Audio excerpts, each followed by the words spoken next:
नमस्कार। हम सबने भारत के स्वर्ण युग के बारे में सुना है ना? पर कभी सोचा है कि उस शानदार दौर के बाद क्या हुआ? कई लोगों को लगता है कि वो एक उथल-पुथल का, एक अराजकता का समय था। लेकिन असल कहानी तो कहीं ज्यादा दिलचस्प है। आज हम भारतीय इतिहास के उन्हीं 650 सालों की गहराई में उतरेंगे, जो महान गुप्त साम्राज्य के ढलने के बाद शुरू हुए। तो चलिए, साथ मिलकर इस रोमांचक सफर पर निकलते हैं। तो कहानी शुरू होती है लगभग 550 ईस्वी में। एक युग का अंत हो रहा था। वो शक्तिशाली गुप्त साम्राज्य जिसने भारत को एक तरह से एक धागे में पिरो कर रखा था, जिसे हम अक्सर स्वर्ण युग भी कहते हैं, वो बिखर रहा था। और ये सिर्फ एक साम्राज्य का पतन नहीं था, ये हमारी पूरी सभ्यता के लिए एक बहुत बड़ा, एक बहुत ही अहम मोड़ था। तो सवाल ये उठता है कि इस महान साम्राज्य के खंडरों पर आखिर बना क्या? क्या भारत पूरी तरह से अराजकता में डूब गया, या फिर ये एक नए, ज्यादा रंग बिरंगे और जिंदा दिल भारत का जन्म था? चलिए आज इसी सवाल का जवाब ढूंढते हैं। तो चलिए अब हम समय में आगे बढ़ते हैं और इस नए दौर में कदम रखते हैं। इतिहासकार इसे गुप्तोत्तर काल या फिर अर्ली मिडीवल पीरियड यानी कि प्रारंभिक मध्यकाल कहते हैं। ये वो दौर है जो 550 ईस्वी से 1200 ईस्वी तक चला। समझिए कि ये एक पुल की तरह है जो प्राचीन भारत को मध्यकालीन भारत से जोड़ता है। अब देखिए, गुप्त साम्राज्य के ढलने का मतलब ये नहीं था कि देश में कोई खालीपन आ गया हो, बल्कि हुआ ये कि भारत का जो राजनीतिक नक्शा था ना, वो एक खूबसूरत लेकिन उलझे हुए मोज़ैक जैसा बन गया। एक ऐसी पच्चीकारी जिसका हर टुकड़ा अपने आप में एक शक्तिशाली क्षेत्रीय राज्य था। मतलब अब सत्ता दिल्ली या पाटलिपुत्र जैसे किसी एक सेंटर में नहीं थी, बल्कि देश के अलग अलग कोनों में बट गई थी। अच्छा, तो इस नई पच्चीकारी में कुछ बड़े खिलाड़ी भी थे, जैसे उत्तर भारत में हर्षवर्धन जैसे शासक, जो ज्ञान और कला के इतने बड़े संरक्षक थे कि उन्होंने नालंदा यूनिवर्सिटी को भी सपोर्ट किया। और अगर हम दक्षिण की तरफ देखें तो वहां पल्लवों ने पत्थरों को जिंदा करके महाबलीपुरम जैसे अजूबे बना दिए। और चोलों ने तो अपनी जबरदस्त नेवी से समंदर पर राज किया और व्यापार को एक बिल्कुल नए लेवल पर पहुंचा दिया था। तो देखिए, सिर्फ नक्शा ही नहीं बदला था, शासन करने का, राज चलाने का पूरा तरीका ही बदल रहा था। इसी दौर में एक नई व्यवस्था सामने आई, जिसे हम इंडियन फ्यूडलिज्म या भारतीय सामंतवाद के नाम से जानते हैं। और ये समझना बहुत जरूरी है, क्योंकि इसी से पता चलता है कि उस दौर में पावर काम कैसे करती थी। तो ये सामंतवाद था क्या आखिर? चलिए इसे ऐसे समझते हैं। मान लीजिए एक राजा है जिसके पास बहुत बड़ा इलाका है। अब जाहिर है वो अकेले तो हर जगह शासन नहीं कर सकता, तो वो क्या करता है, वो अपने वफादार कमांडरों को, जिन्हें सामंत कहा जाता था, जमीन के टुकड़े दे देता है। और बदले में जब भी राजा को जंग के लिए जरूरत पड़ती तो ये सामंत अपनी सेना लेकर उसकी मदद के लिए हाजिर हो जाते। तो इस तरह से सत्ता जो थी वो राजा के महल से निकलकर इन स्थानीय सरदारों के किलों तक पहुंच गई थी। यानी कि सिस्टम बहुत सीधा सा था। स्टेप 1, राजा ने जमीन दी। स्टेप 2, सामंत ने वफादारी और सैनिक दिए। ये जमीन और ताकत का एक सीधा सा सौदा था, एक ऐसा सौदा जिसने आने वाली कई सदियों तक भारत की राजनीति को एक नया आकार दिया। लेकिन इतिहास सिर्फ राजा महाराजाओं और जंगों की कहानियों से तो नहीं बनता, है ना? असली कहानी तो आम लोगों की होती है।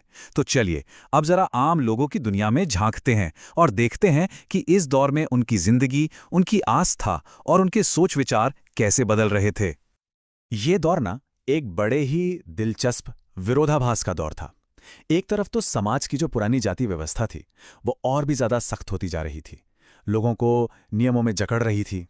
लेकिन ठीक उसी वक्त दूसरी तरफ एक नई आध्यात्मिक लहर उठ रही थी, और वो थी भक्ति आंदोलन की लहर। ये आंदोलन कह रहा था कि ईश्वर के सामने सब बराबर हैं, और कोई भी, जी हां कोई भी, सिर्फ प्रेम और भक्ति से सीधे ईश्वर को पा सकता है। अब ऐसा बिल्कुल मत सोचिएगा कि इस सारी राजनीतिक उथल-पुथल के बीच ज्ञान की तरक्की कहीं रुक गई थी, बल्कि इसका ठीक उल्टा हुआ। ये बौद्धिक रूप से एक बहुत ही फर्टाइल, एक बहुत ही सुनहरा दौर था। नालंदा और विक्रमशिला जैसी यूनिवर्सिटीज ज्ञान के वो चिराग थीं जो पूरी दुनिया के स्टूडेंट्स को अपनी ओर खींच रही थीं। हमारे गणितज्ञ शून्य के रहस्यों को सुलझा रहे थे, और हमारे धातु के कारीगर, वो तो ऐसी ऐसी कलाकृतियां बना रहे थे जिन्हें देखकर आज भी दुनिया हैरान रह जाती है। चलिए अब बात करते हैं उस चीज की जिसे हम आज भी अपनी आंखों से देख सकते हैं, जिसे हम छू सकते हैं, और वो है इस युग की बेमिसाल कला और वास्तुकला। ये वो समय था जब पूरा भारत एक से बढ़कर एक शानदार मंदिरों से सज गया था, और हर मंदिर अपनी एक अलग ही कहानी कहता था। इसमें खास तौर पर दो स्टाइल उभरकर सामने आए, उत्तर भारत में थी नागर शैली, जिसकी पहचान है उसके ऊंचे घुमावदार शिखर, जैसे खजुराहो के कंदारिया महादेव मंदिर में देखने को मिलता है। और दक्षिण भारत में थी द्रविड़ शैली, जो अपने पिरामिड जैसे टावर, जिसे विमान कहते हैं, उसके लिए जानी जाती है। इसका सबसे बेहतरीन उदाहरण है तंजावुर का राजही बृहदीश्वर मंदिर। और जब कला की बात चल ही रही है तो इस दौर की एक देन को कैसे भूल सकते हैं। मैं बात कर रहा हूं चोल काल की नटराज की कांस्य मूर्तियों की। ये सिर्फ एक मूर्ति नहीं है, ये तो पूरे ब्रह्मांड का सार है। सृष्टि, पालन और संहार सब कुछ एक ही डांस में समाया हुआ है। ये कला, विज्ञान और अध्यात्म का एक ऐसा संगम है जो आज भी बेजोड़ है। तो इन 650 सालों की कहानी का सार क्या है? देखिए, जो ऊपर ऊपर से देखने पर एक बिखराव का, एक टूट-फूट का दौर लगता है, वो असल में एक नए भारत के गढ़े जाने का समय था। ये वही दौर था जब भारत की अलग अलग क्षेत्रीय पहचानें, रीजनल आइडेंटिटीज उभरकर सामने आ रही थीं।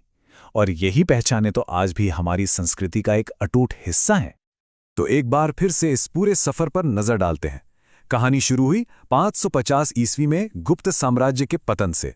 फिर 9वीं शताब्दी में दक्षिण में शक्तिशाली चोलों के उदय के साथ इसने एक नया मोड़ लिया। और फिर 1200 ईस्वी के आसपास उत्तर भारत में नए आक्रमणों के साथ एक नए अध्याय का आगाज हुआ। ये वाकई में लगातार हो रहे बदलाव का एक दौर था। तो आखिर इस दौर को याद रखना इतना जरूरी क्यों है? वो इसलिए क्योंकि इसी दौर में उस भारत की नींव रखी गई जिसे हम आज जानते हैं। भक्ति आंदोलन जो आज भी करोड़ों लोगों को प्रेरणा देता है, हमारी अलग अलग क्षेत्रीय भाषाएं जो हमारी पहचान है, हमारे वो शानदार मंदिर जो हमारी विरासत हैं, इन सब की जड़ें इसी दौर में हैं। यहीं से दक्षिण पूर्व एशिया में भारतीय संस्कृति का प्रसार भी हुआ। तो आखिर में एक सवाल हमारे सामने खड़ा होता है, क्या इस दौर को एक पतन का, एक अंधकार युग का दौर माना जाना चाहिए, या फिर इसे एक जिंदा दिल, रचनात्मक और परिवर्तनकारी दौर के रूप में देखा जाना चाहिए, जिसने उस भारत की नींव रखी जिसे हम आज जानते हैं? ये सोचने वाली बात है।